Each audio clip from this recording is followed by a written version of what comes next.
The NFL season is right around the corner. There are some teams who are favored to hoist the Vince Lombardi trophy, and then there are others who are not.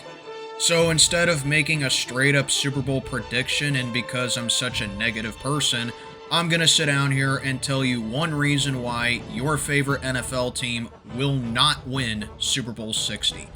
I feel like if I did a reason why they will win it, I'm just going to copy and paste for a lot of teams, so really it's easier to point out a reason why they won't. So naturally, I'm going to get one of these wrong so you all can laugh at me about how I don't know anything about football while ignoring that I got 31 out of 32 correct, so the joke's on you. If you can't handle the truth or subjective talk, aka you're a Ravens or Chiefs fan, then this is your chance to turn on another video because this isn't for you. Enjoy. Arizona Cardinals, Kyler Murray. Kyler Murray is by no means a bad quarterback. He's a good starting QB and he's a capable franchise guy. But going on a deep playoff run with him, I have my doubts. He tends to take a lot of sacks and fumbles behind a relatively good offensive line, some pretty bad throws at times, and off-the-field distractions are a thing with him. This is year 7 with him as the quarterback, and he's only made the playoffs once in a game he played terribly in and got blown out in. Now, I know it's only been one playoff game, so it's not a huge sample size, but the fact he has that only one playoff appearance in almost a decade, that makes me put him as the reason that Arizona won't be playing in the Super Bowl despite the talent that they have. Atlanta Falcons, inconsistent defense. Offensively, Atlanta has the pieces to be a top 10 or even top 5 offense. The team and fans are high on Michael Penix being the full-time starter. They got a great run game led by Bijan Robinson, a nice set of weapons in Drake London, Kyle Pitts, and Darnell Mooney, and a respectable O-line. Defensively, though, Atlanta needs some work.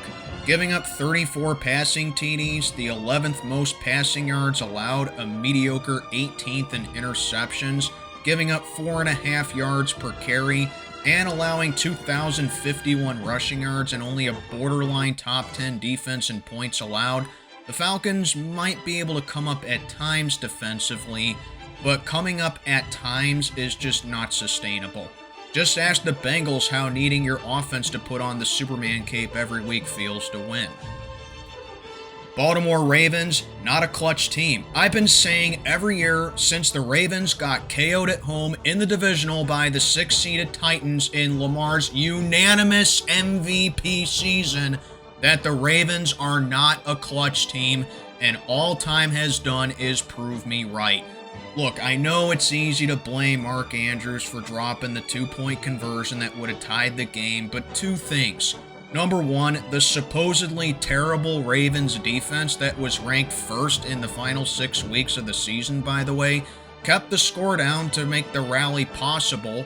And two, Lamar also had 2 turnovers that contributed to why they were down 21-10 to begin with. Lamar falls off big time in the playoffs compared to how he is in the regular season, and in all 5 of his playoff losses, he's faced double digits in all of them, aka eliminating the Ravens' run game and making Lamar throw 30-plus times increases your chances at winning. He has a losing record when facing double-digit deficits, and in now year 7 of being the full-time starter, he still has not had a season winning more than 1 playoff game, and he now has 2 game-losing interceptions in the playoffs. To drive the point home further, look at this stat right here compared to Jalen Hurts, a guy whose style of play is very similar to Lamar. Raven and Lamar fanboys, I know you hate me, and I know you want to throw your phone down on the concrete and shatter it, but you know deep down inside that I'm right. It's right here in front of you. Buffalo Bills, they can't get over the hump. The Bills have made the playoffs every year since 2019, including winning the AFC East every year since 2020. They've made it to 2 AFC championships and are usually a shoo-in for a top 3 seed in the AFC. What could go wrong? Hey, how about some better luck in the playoffs? Despite all that regular season success, the Bills continue to be snake-bitten in the playoffs, and in their 6 playoff losses, 4 of them have been to the Chiefs dynasty. So basically 2 out of every 3 times they're in the playoffs, they lose to the Chiefs. The other 2 times was a loss to the Texans where the Bills blew a big lead and blown out at home by the Bengals. I want to say Buffalo makes the Super Bowl, but they can just never conquer their playoff demons, and constantly coming up short to Mahomes and co. will be the norm. Carolina Panthers, work in progress. Panther fans are trying to be less cynical of the team going into 2025 based on the finish they had towards the end of 2024, and Bryce Young can hopefully evolve into a quality starter. But the Panthers figure to be a few years away until they're seen as a serious contender. This is just a young team with too many roster holes and underdeveloped answers to pose a serious threat in the NFC right now. Maybe they can steal the division since the NFC South is one of the weaker divisions, but if you're expecting them to hoist their first Lombardi trophy, you'll be disappointed. Chicago Bears, the NFC North. Chicago was pretty active in the offseason, and I commend them for adding to the team. I, for one, believe they can be competitive this season, barring they don't make a stupid gaffe like this, but they also play in the NFC North, aka football's toughest division. Last year, Detroit won 15 games and took the first seed in the NFC. Minnesota had a Cinderella season for the ages with 14 wins when everyone left them for dead. And Green Bay is not only as consistent of a playoff team as they come, and they have also owned the Bears since Brett Favre entered the mix in 1992. I'm not saying it's impossible for the Bears to make the playoffs, but it's just hard to compete in a division that features 2 or even 3 playoff teams. Cincinnati Bengals, slow starts to the season. Since Zach Taylor became head coach in 2019, the Bengals have had a knack for starting off the season slow. They've started 0-2 or worse in 5 of the last 6 seasons, including 3 straight seasons of starting 0-2 or worse since 2022, the year after they lost the Super Bowl.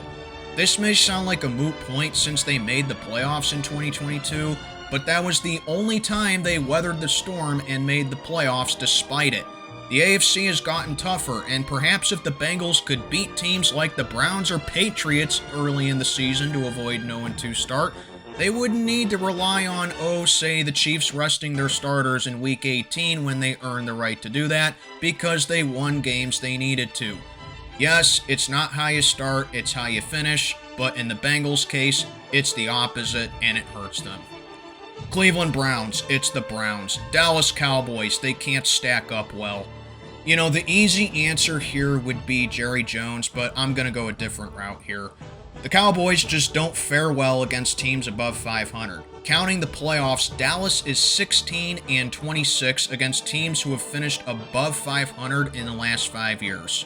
Simply put, Dallas just doesn't stack up very well against good teams, and unless they get to face losing teams in their entire playoff run, I don't foresee the Cowboys making it to at least another NFC championship since 1995, until they prove to everyone that they can beat the teams they need to beat. They have more than enough chances every year with the 8 or 9 primetime or late game slots that they get, but they just never do it. Denver Broncos, do they fall victim to the hype train? Let's look at some hype teams in previous seasons. In 2019, the Browns were the offseason champs and media darlings and fell flat on their face. In 2021, the New York Giants were favorites to win the NFC East just to finish with their worst record ever at the time. The Jets were seen as Super Bowl contenders in the last 2 seasons just to flame out and crash, and they still haven't made the playoffs since 2010. And these same Denver Broncos were hyped to be a playoff team in 2022, and even some people thought they could steal the West from Kansas City with the Russell Wilson deal, only for it to blow up in their faces, and Russ had a very underwhelming season. Myself personally, I'm on board with the Broncos hype, but just because you made some big headlines in the offseason doesn't mean you're going to have a great season. Let's hope they don't fall victim to the hype train for the second time in the last 4 years. Detroit Lions lost pieces from last season. No one's denying Detroit is still one of the top teams in the league, but it's going to be interesting to see how a team who won 15 games last year with the highest scoring offense in the league fares without Ben Johnson, who took a head coaching job with the Chicago Bears.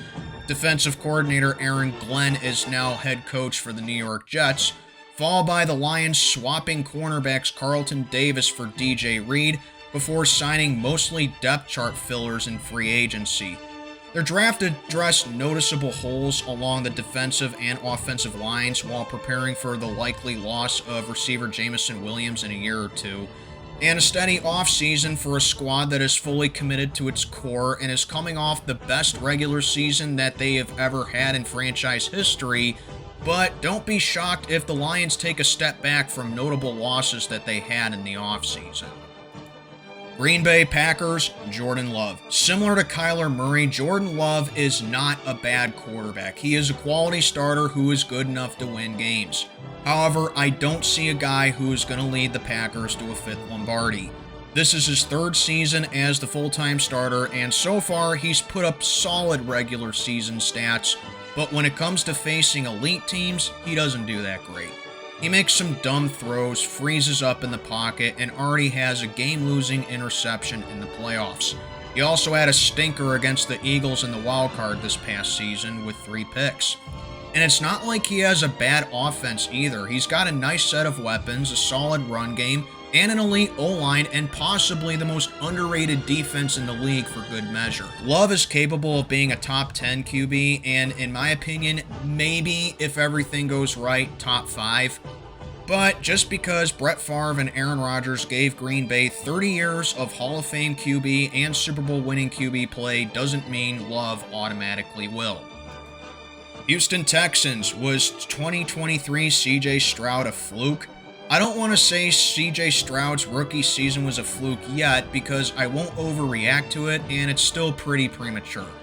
But if you look at his 2024 season compared to his Rookie of the Year season, it's clear he fell off. A sophomore slump. Sure, we can cut him some slack by saying he was missing weapons on offense last year and they come back healthy this year, but to me, 2025 will be the true test for him. Is he truly a top QB in the league and will break the cycle of Ohio State QBs not panning out in the NFL? Or does he regress again and Houston probably wins the South again by total default? If the latter happens, don't expect a championship parade in Houston this season. Indianapolis Colts, boring style of play.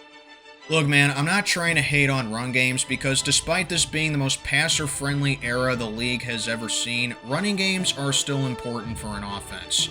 Just not as important as they were in, say, the 70s or 80s. But when you base that basically on your entire offense and even your QBs in Anthony Richardson and Daniel Jones are using their legs, it's gonna lead to some pretty dull results. Jonathan Taylor is a stud, but stopping him is easier than stopping a solid QB, and Indy just doesn't have that. It's a far drop-off the Colts have had since the Peyton Manning days, and even some of Andrew Luck. I must reiterate that there's nothing wrong with running the ball. It's just boring to do that for the majority of the offense. Jacksonville Jaguars, the offense. In an offense-driven league, the Jaguars were 25th in offense last season, and Trevor Lawrence continues to be mediocre. In a league that benefits the QB, and when the franchise tanked several years because he was that much of a can't-miss prospect, he's only had one really good season in 2022. Not much to write home since. Jacksonville was 24th in passing yards last season, 25th in rushing yards, and 26th in points per game. When you're consistently in the bottom 10 of major offensive categories, you're not going to go very far even if your defense was average at best. Lawrence and co need to find a way to break out and play to his first overall pick potential going into the league if Duval County wants to even think about a Super Bowl title. Kansas City Chiefs, karma. No team has been involved in more close games than the Chiefs since 2022. The Chiefs are 28-8 in one-score games since 2022, including 12-1 in such games last season. While NFL rankings are not based on margin of victory like colleges, it just shows the Chiefs know how to pull off victories. However, it's only a matter of time when the Chiefs start losing some of these close games more than they win them. Could 2025 be the season where the questionable calls and close moments go against the Chiefs? Only time's gonna tell, but they can't keep getting away with one-score wins forever. Las Vegas Raiders, loaded division. I was going to say the Raiders just simply don't have a good enough roster, but I'll be a little more kind to them. Similar to the Bears, the Raiders play in the AFC West, which also saw 3 teams make the playoffs last season. Vegas got swept in the division and had a very tough year because of it. I like the Pete Carroll hire. He brings a winning culture, but when you lose 6 games in your division, that's nearly impossible to come back from and leaves them with very little room for error.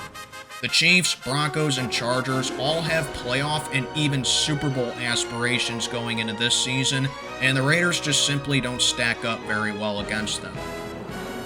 Los Angeles Chargers gonna Charger. The Chargers are kind of like the Vikings of the AFC. They have a good team most years, a strong defense, a nice offense, and are usually in the playoff picture.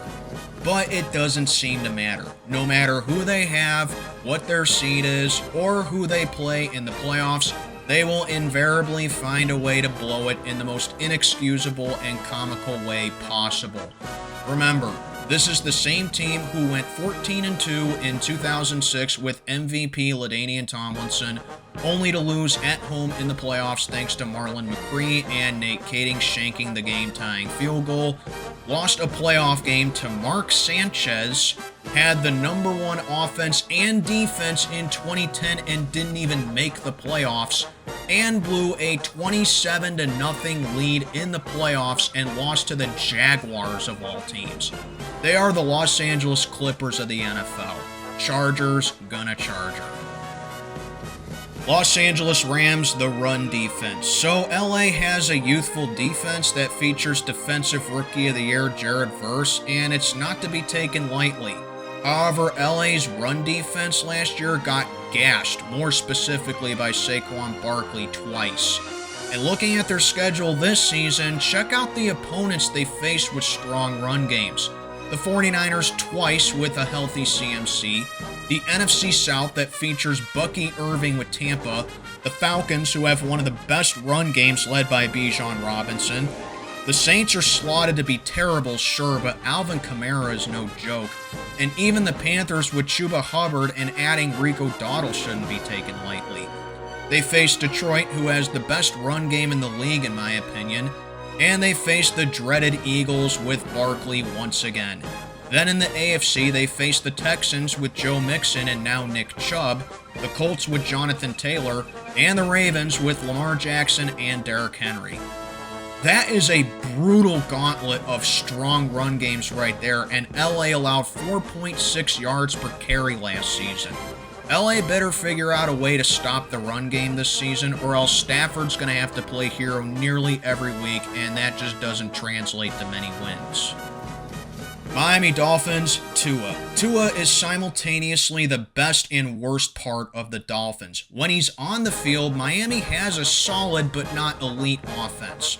Without him, because he's had concussions in 2 of the last 3 seasons and missed significant time because of it, Miami's offense is utterly anemic.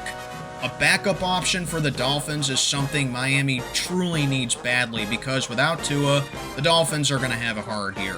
Miami currently has the longest playoff win drought, not having won a playoff game since the 2000 season, and with Tua consistently missing time due to injuries, i.e. concussions, I don't expect it to end this season. Minnesota Vikings, too much overconfidence. Not taking anything away from last year's improbable run by the Vikings, who won 14 games when they were left for dead by everyone with the offseason they had that won Kevin O'Connell Coach of the Year, but they seem to be relying on that again for this year. They moved on from Sam Darnold and are now giving the green light to J.J. McCarthy to be the starting quarterback. Sure, he's set up to do well, but this guy hasn't played a single down of meaningful football yet. Minnesota has an elite defense that's going to keep them in games for sure, but to me, the Vikings are really confident that in a tougher NFC North and more competitive NFC in general, that they can have lightning strike twice because of last year's amazing run. I wouldn't be surprised if they take a step back this season. New England Patriots, they're not there yet. Their dynasty days have been long over now, and no NFL fan outside the New England region misses those days. However, Drake May is entering his second season and first as the full-time starter, and the team and fans are high on him. But take a deep breath, NFL fans. New England won't be planning a parade this year. They're still not good enough to take down Buffalo or even Miami in the AFC East just yet. I believe they will improve from the last two seasons, but let's not kid ourselves. The AFC still has a tough road ahead of it before the Pats can come close to being even the smallest iota of what they were in the Brady-Belichick era. New Orleans Saints embrace the tank. Lots of people are pegging the Saints to be one of, if not the worst team in the league this season. I am one of those people. The only thing they really have going for them are Alvin Kamara and Cam Jordan, but that's not nearly enough to keep the Saints afloat. Jordan is 36 years old, aka on his last legs for a defensive player, while Kamara is 30 years old, aka the age where running backs start to decline in efficiency. With two young QBs and a roster full of holes, the Saints are better off punting this season so they can build for the future. New York Giants, everything. The Giants have been one of the worst ran organizations in the NFL over the last 12 years, and there seems to be no end in sight. They made the playoffs just twice during that time, and those were the only two winning seasons they had. It's resulted in one playoff win and numerous drafts that they missed the mark on. Now in year two without Saquon Barkley and a tougher NFC East, Dexter Lawrence, a past his prime Russell Wilson, journeyman Jameis Winston, and rookie Jackson Dart, it's not going to be enough to end the Giants fans' suffering under owner John Mara and GM Joe Shane.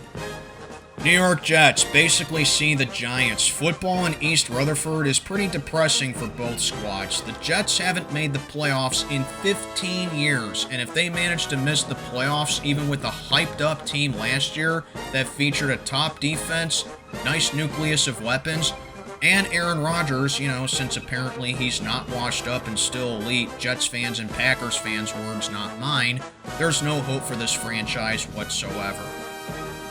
Philadelphia Eagles themselves. Philadelphia are the defending champs for a reason. They did lose some pieces in the offseason, but they still have the best roster in the league and will be the team to beat. The NFC East has not had a repeat winner since 2004 when the Eagles did it, so if there's ever a time to break the cycle, Philly would do it this season. But the Super Bowl hangover is indeed real, and there's no guarantee Philly wins the division again and doesn't avoid the dreaded hangover. In short, the only team that can beat the Eagles at this point are themselves.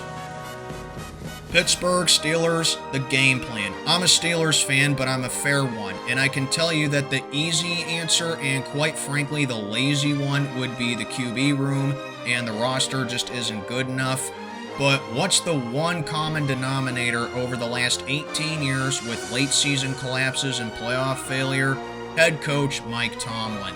Just because you win 8 or 9 games every year doesn't mean you're good. It means you're stuck in neutral and not going anywhere while every other team continues to move either backward or forward, bypassing them. Tomlin's game plan has always been this. Start off the game slow and, more often than not, trail at halftime. Then, when the second half comes, play your best football to rally back and win in heroic fashion. But this isn't sustainable and doesn't guarantee a win. It's had its fair share of horrific fails and has failed even more remarkably against elite teams. This is why in 18 years as head coach, Tomlin has just 4 seasons of winning a playoff game with the Steelers, hasn't won a playoff game in 9 years, and won a Super Bowl with a team that was already built. What has he done with his own team? Nothing but mediocrity and sticking with the same game plan every season. Steelers fans, well, sane and rational ones at least, have rightfully grown tired and impatient with it, and any other fan base who has enjoyed rich Super Bowl success would as well. San Francisco 49ers losing multiple starters. San Francisco suffered a bad Super Bowl hangover last season that led them to finish 6-11 and the basement of the NFC West in 2024. And this offseason, the 49ers lost more pieces to their contending teams from 2019 to 23. Deebo Samuel, Dre Greenlaw, Taluna Hufanga, Charvarius Ward, Leonard Floyd, Javon Hargrave, and Malik Collins are no longer on the team, and they were key contributors to their runs. I don't want to completely write them off because they were injured last year and they came back healthy now, but with the Rams upgrading, Arizona finding confidence in themselves, and a tougher conference all around, life's going to be rough for the 49ers to end their 31-year championship drought. Seattle Seahawks, they hit the reset button. When this offseason began, the Seahawks hit the factory reset button with the franchise due to them missing the playoffs the last 2 seasons when they overachieved in 2022 and made the playoffs. That season proved to be a mirage and cut ties with Pete Carroll, Geno Smith, and a bunch of other key pieces to the team like DK Metcalf. Seattle settled down a bit and added to the team as the offseason went on, but if you're expecting another flash in the pan like they had in 2022, let alone for the Emerald City to race their second Lombardi, well, that's pretty wishful thinking. Tampa Bay Bucks, sus defense. Tampa has a powerful offense that's absolutely capable of being top 5 in the league, but with that said, they have a rather suspect defense outside their pass rush. They weren't awful per se defensively, ranking 16th in total defense in 2024, but being middle of the pack in yards allowed, turnovers, allowing the 5th most passing yards, only a borderline top 10 defense in passing touchdowns allowed, and a very underwhelming 7 interceptions, the Bucs are going to need to go back to 2002 form on defense, where they were a total, complete, and dominant defense in order for them to have a 3rd championship and 2nd Lombardi since 2020. Tennessee Titans, inexperienced. Tennessee was the worst team in the league last season, and they landed the 1st overall pick in the draft in Cam Ward. So they can only go up from there. That's true, but you'll be disappointed if you expect them to have a complete 180 season in mind. Cam Ward is a rookie, and most players on the team don't have a ton of playoff experience. Coach Brian Callahan is also in his 2nd season in that position for the Titans, and he still has yet to coach a team in the playoffs as a head coach. While the Titans don't have an incredibly inexperienced young team, being that the average age on the team is almost 26 years old, they also don't have exactly the most veteran group of players either. It might take a while for the Titans to get back to a true contender, and this season is just not going to be it. Washington Commanders, the sophomore slump. Jaden Daniels turned in a phenomenal rookie season that won him Rookie of the Year in 2024, and Washington made the NFC Championship for the first time in 33 years. However, there is such a thing as the sophomore slump. Just ask CJ Stroud. Washington fans should know this firsthand too, since they once had a guy named Robert Griffin III suffer it in the most catastrophic way possible. Look, I'm not saying Daniels is going to suffer the same fate as the latter QB, but he needs to avoid the sophomore slump at all costs and follow up on his Rookie of this Year season for Washington to have a chance at representing the NFC in Super Bowl 60. If he falls victim to it, well then Washington will have a difficult season, especially in an NFC East that could feature at least 2 other playoff teams. Well, there you have it. That is one reason that I came up with that your favorite team will not win Super Bowl 60.